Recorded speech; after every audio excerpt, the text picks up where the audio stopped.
The activation is through a mutation of either BRAF or RAS. A lot of effort has been spent on targeting either RAF or MEK, which are both upstream of ERK.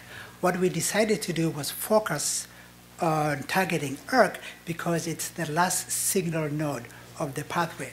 So our effort led to the identification of a novel and potent compound called SCH772984. It's a specific ERK inhibitor.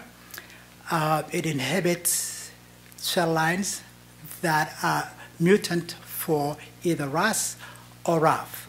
So what we were interested in then is asking the question, can it overcome some of the resistance that's been observed with the RAF inhibitors or the MEK inhibitors? As you may be aware, the RAF inhibitors have generated a remarkable efficacy in the clinic, but unfortunately the majority of the patients refract. And that resistance is due to reactivation of the ERK pathway. So what we were interested in then is to ask 3 questions. 1, does the ERK inhibitor overcome resistance setting in a BRAF inhibitor?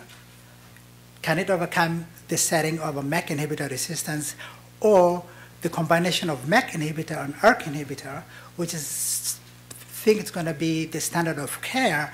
Can it also overcome that inhibition, resistance?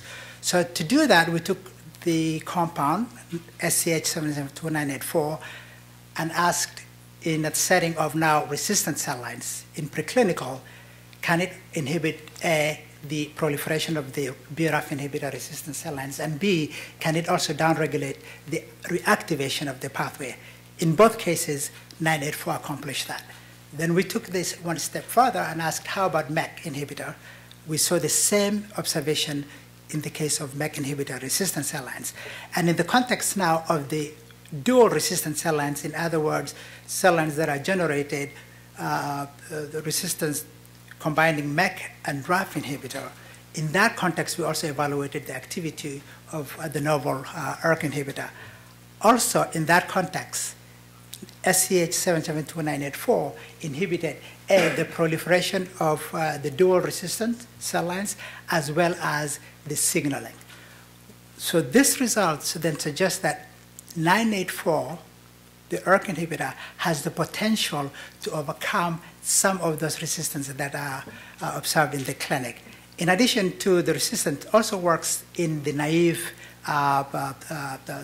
situation whereby either the cells are driven by the BRAF mutation or KRAS mutation. So this is what we will be discussing and describing tomorrow. Thank you.